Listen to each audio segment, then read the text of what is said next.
Hello, my name is Rob Garner. I'm a computer programming instructor, and today I'm going to demonstrate how to make a C++ program with Visual Studio Code. So I've made this folder,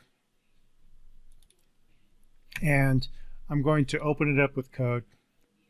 Alternatively, you can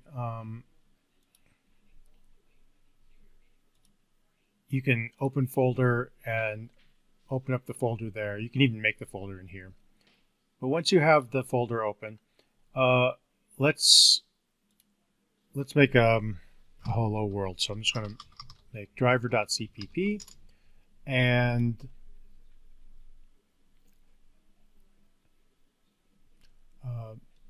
we'll make a hello world program in here.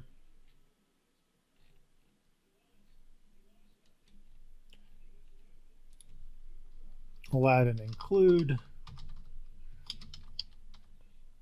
IOStream using namespace standard.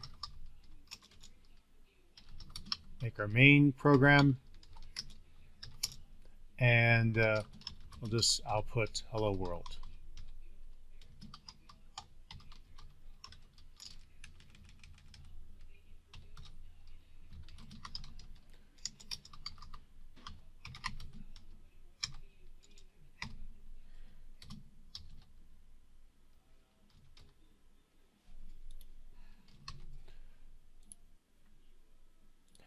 Now the next step is to run this is we need to install an extension. An extension, if we search under C++, didn't like that. Here we go. This one by Microsoft is the one that we want to install first off. And once we install that, next we can go back to our program, and well, we'll let this install first.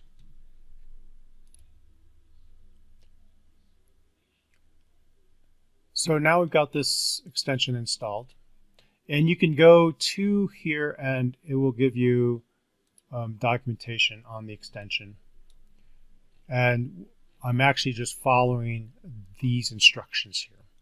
One thing to note is you do need a compiler installed. If you don't have one, they recommend this MinGW64 one, and they give you instructions on how to install it. The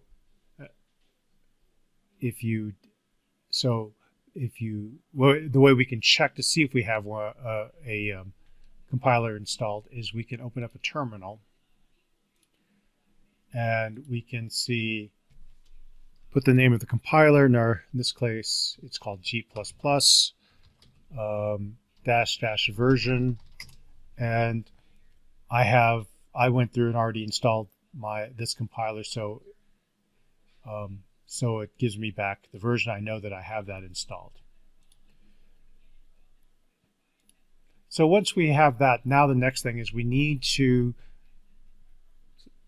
do some configuration. And the first thing we're going to do is configure our default build task.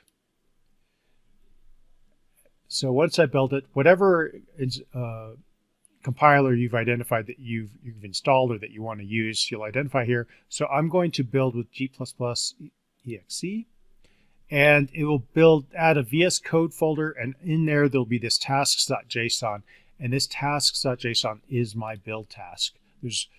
And so here we have, version tasks, and in here, basically this is just the build command. You could actually, type this all out at the command line, and it would actually execute a build.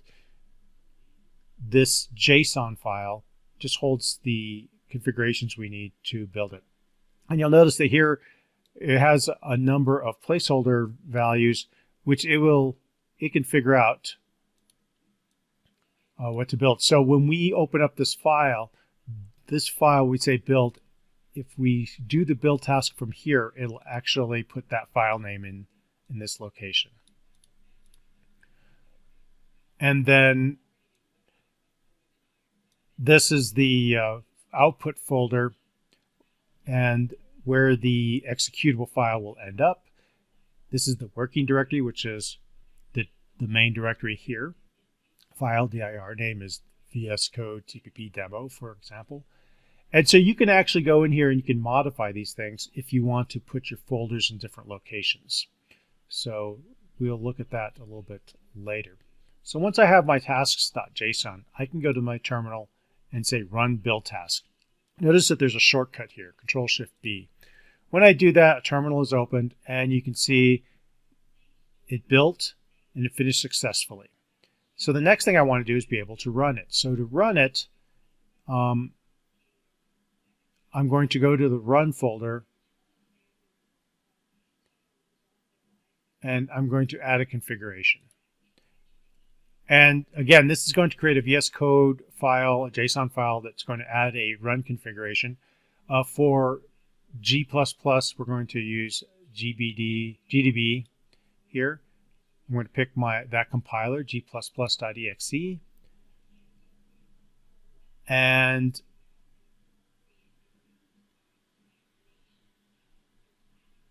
so then I can close this, go back to my driver.cpp. I'm going to close these files. And now what I should be able to do is go to run. Make sure that you're on the driver because it's always going to build for the active folder you have. And then I can start debugging. And we'll see that it actually runs as hello world here. And now it's now we are able to build a C++ program and it will run and we can debug it. We can even hit Control F5 and it'll just run the program. So now we can start with debugging, run without debugging, and our program should execute. Okay, so that's how you run a C++ program using Visual Studio Code. Thank you.